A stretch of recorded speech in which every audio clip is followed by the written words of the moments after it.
And welcome to another episode of Sanchez TV. Myself, Soccer Sanchez, and here with Stuart as always. How are you, Stuart? Yeah, all good, thank you very much. Yeah, good week? Good week. Good Easter? Week. Good Easter. You? Excellent. A lot of chocolate, mate. A lot of chocolate and eggs. Chocolate. I can see that, Happy Easter to everyone who's watching. Today is Easter Sunday, so we've done a special international episode for you today. We're going to be looking back specifically at two teams close to our hearts anyway. Yeah. Colombia and England, and see how they performed during the week. Obviously Colombia battling out in the South American qualifying groups. This week they had a very difficult game against Bolivia away. Was it La Paz? It was in La Paz, yes. In La Paz, notoriously known for being a very high altitude arena to play in.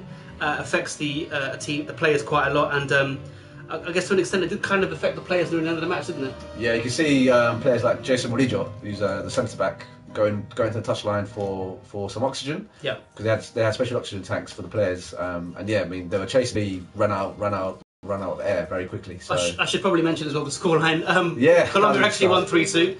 A last gasp winner by Cardona on the 90th minute. Yeah. Had a suffering there. Well, we were cruising for the first half after the two goals from James Rodriguez and Baca, and you'd expect Bolivia to go out and go for the equaliser, and yeah, you saw them in the second half. They got a dubious penalty decision.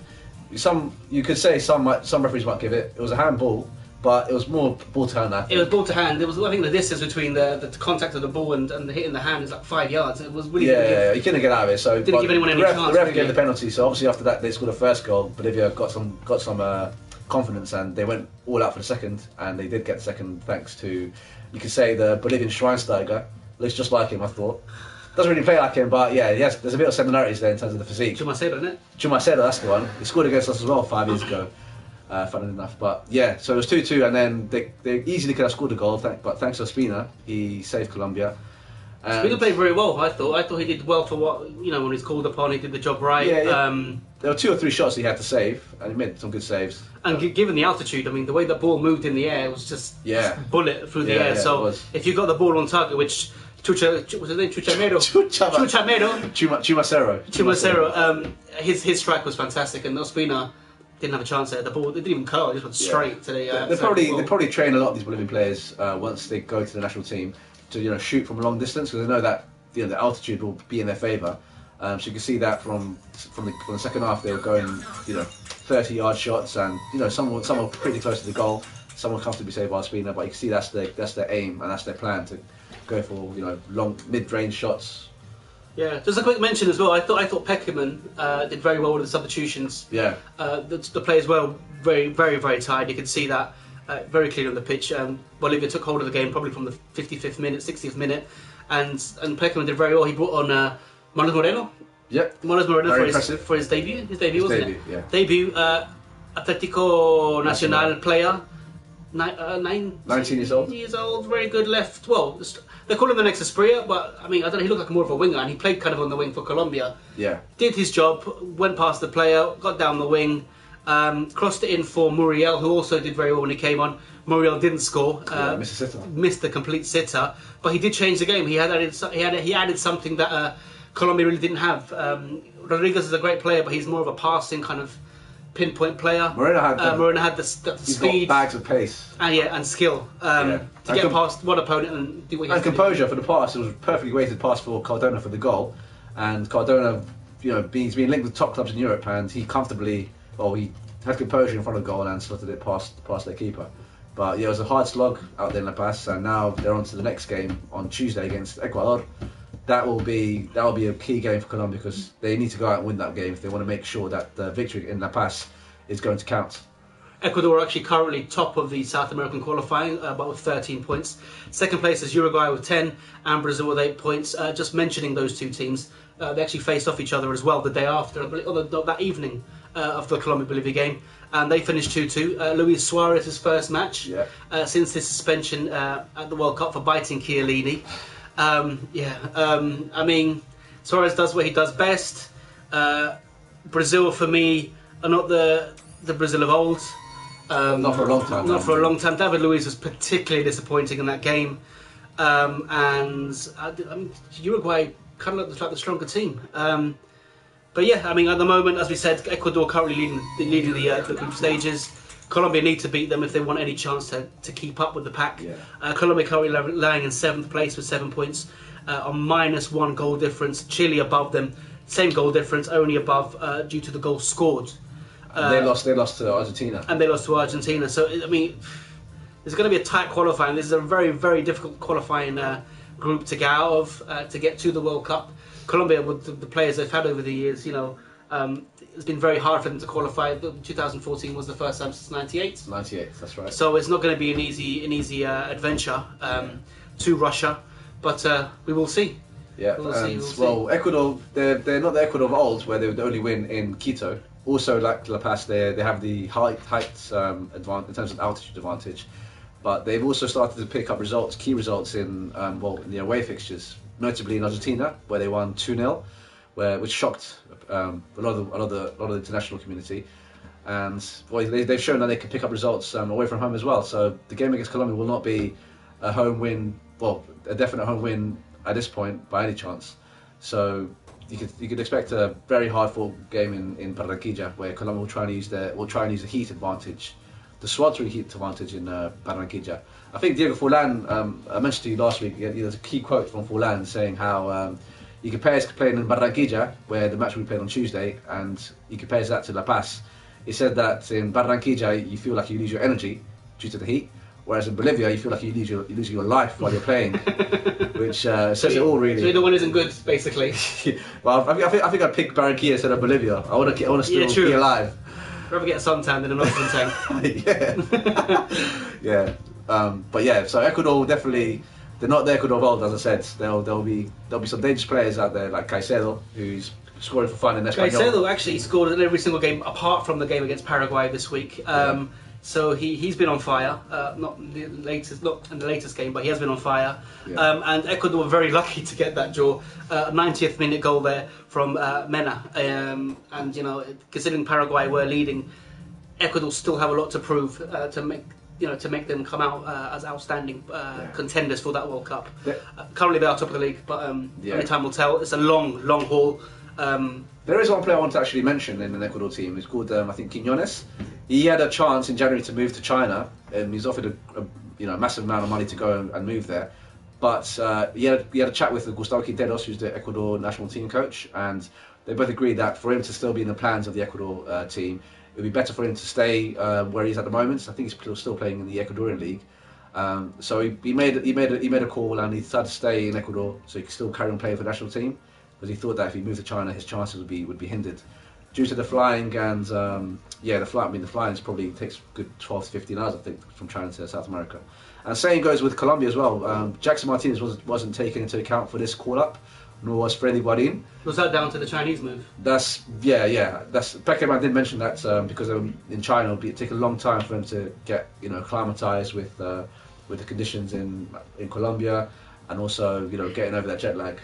What does that mean for the future then? Does that mean he won't bring us for contention, or will they make the Copa America? Who knows? I mean, who knows? I think it'll probably depend on how long they stay in China.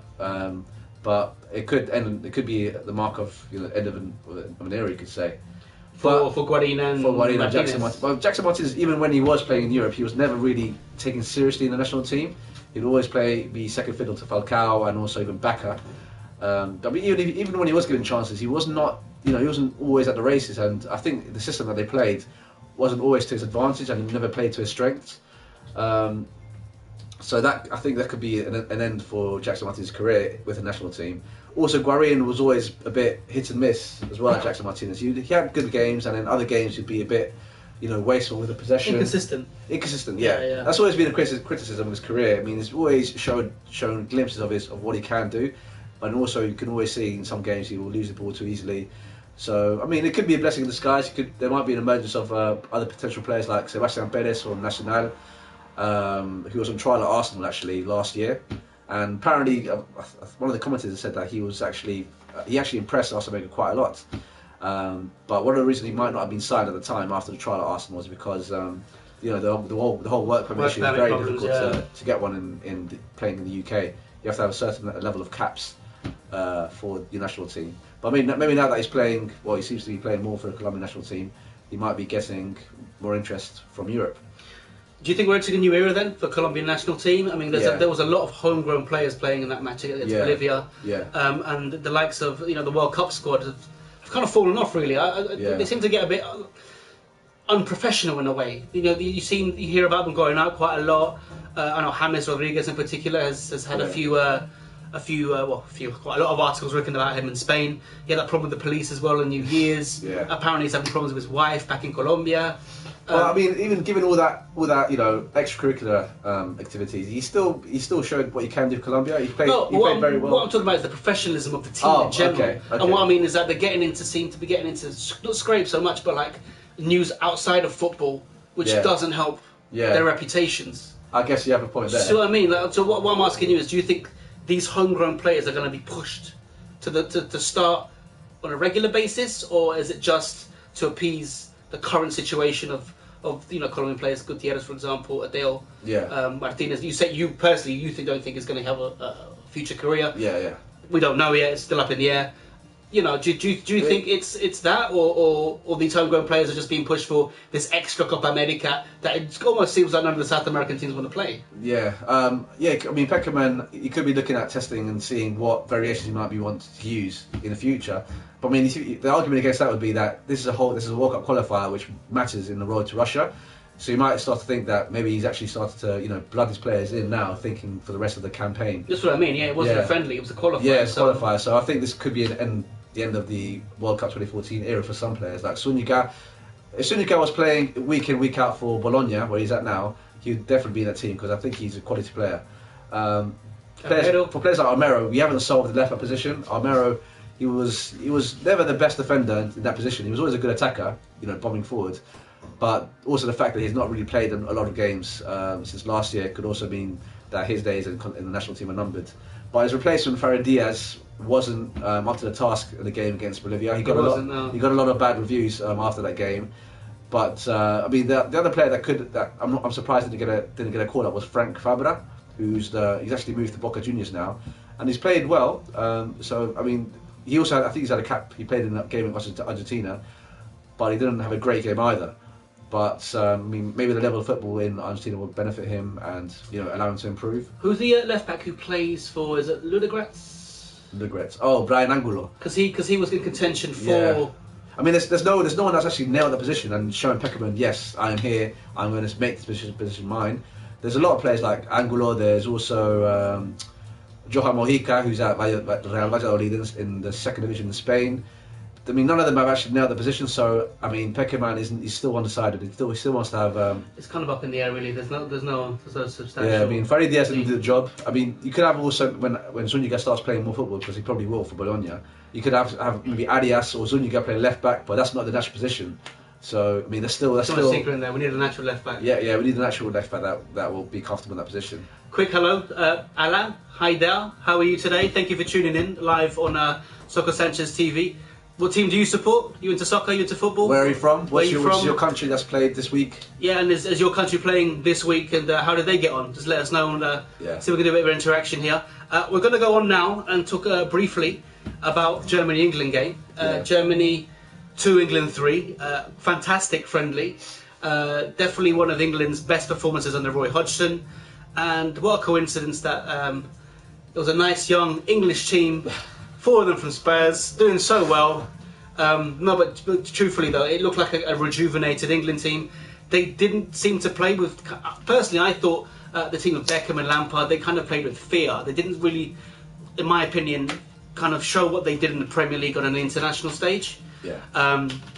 Germany. Sorry, mate. But I just think the England team played very, very open. There was a lot of fluidity in the attacking play. Yeah, it was pretty much two-touch pass a lot of the time. Yeah. If you look at the Vardy goal, it pretty much built up from their half into the goal, two-touch pass. Very direct. Client to Vardy, great goal. Haider, what did you think of the Germany-England game? Anyone in particular you were disappointed with the German team? Is there another way you think that the German team could be improved, or is it a bit of a what's the word? Transition? A transition, yeah. Kind of like, is it a transition happening at the moment from that World Cup team to now? So let us know what you think of the German team. But personally, I thought England played very well. Goals from Kane, Vardy, and who's the other one? Kane, Vardy, damn. Didn't Kane score 2? No. No? Damn, I'm sorry, I forgot, mate. I watched the game, I don't know who scored that. But in particular, Ali, I thought, played a very, very good game. Yeah, Ali was very impressive. What did you think of him? Yeah, he looked well beyond his 20 years of age. Is it 20 or 21? He's 19. Oh, he's actually 19. Yeah. Oh, yeah. Well, he looked miles older than that with his maturity in the display. But also Danny Rose, I was very impressed with Danny Rose in left back position. He was constant menace down the left hand side, and yeah, he also defended when he had to. I thought he played very well. Oh, and Eric Dyer, Eric Dyer in the last minutes. The winner, Eric Dyer, yeah. But anyway, yeah. So I thought it was a great performance. It looks good. It'll be interesting to see if Hodgson sticks to the team that we actually saw against Germany. But yeah, I'm excited from what I saw. Yeah, I'm very excited. I'm excited from what I saw. I was always bored of the stale performances of England. You know, the whole. Well, this is what I mean. A lot of what we saw was pretty much knocked to the side. Gerrard, Lampard, whatever, Beckham, and they didn't really have the fluidity from what we saw on yesterday, Saturday. I'm not being typical English here by getting overexcited. I'm just saying this particular game was very good, and great future I think we have for the England team. Ali in particular has been sounded out as a starter in all the. Been a revelation this season. He's been fantic, and there's another bit of news that a lot of people know. But when Ali signed for us from the MK Dons January 2015, that's when he signed for us. When the season ended in May, he actually only took 2 weeks holidays with his friends, went away, and actually came back to pre-season training a good month before everyone else. Yeah. So he's a dedicated guy. He's got a good head on his shoulders, and immense skill, immense potential. And not only as a Spurs fan, but as an England fan, I'm very excited to see what could happen. How much has England got to thank a certain Argentinian for the rise in these Tottenham players? Pochettino's doing very, very well. Yeah. You can see why the likes of Chelsea and Man United are after him. Yeah. Definitely. Yeah, definitely. And also, one more thing, sorry, before I forget. Yeah. Kane, fantastic player. He's still scoring goals. He's had a great start to his England career. Yeah. And I keep leave the mask on because he's scored a lot of goals with that mask. Might be a good matchup. Fighting the defenders maybe with that mask. Yeah, Zorro. Also, it was also something to mark out as well that he did, sort of like Cruyff's turn for the goal. Well, sadly Cruyff passed away, and yeah, I mean he scored the goal by doing a famous turn and then slotting it past the keeper. And now England play is it Holland on Tuesday? Yes. So yeah, there'll probably be some sort of commemoration for that game. And I mean, yeah, it's good for him not to get too carried away, but it is a good sign that hopefully come the Euros, this team can actually do something and go as far as they can without putting too much pressure on them. Hopefully there is something that they can do and show the world what they can. Okay, well, just a quick note, just to mention the fact of Cruyff's passing. Very sad news to hear that he's lost his battle with cancer. Fantastic tribute at the Amsterdam Arena on the 14th minute. I don't know if you heard about this. All the players stopped. The game stopped. And big round of applause for him. And yeah, special mention to Cruyff. He will be missed. And in my opinion, one of the top 5 football players of all time. And a lovely tribute from Kane with a little Cruyff turn and finish. Yeah, fantastic. Definitely. So yeah, that's fantastic. That's the international special. Thank you for watching. Please subscribe to the channel, like the video, visit our website at soccersanchez.com, or as the screen says there, follow my Twitter account at soccer_Sanchez. And I'd love to hear your opinion on football from anywhere in the world. Let us know who you support, what's going on, and if you want a particular topic that you want us to speak about, just go ahead and just hit that email or message. All right. Okay. Cheerio. Thank you very much, and it's been emotional. Enjoy your weekend. Bye bye.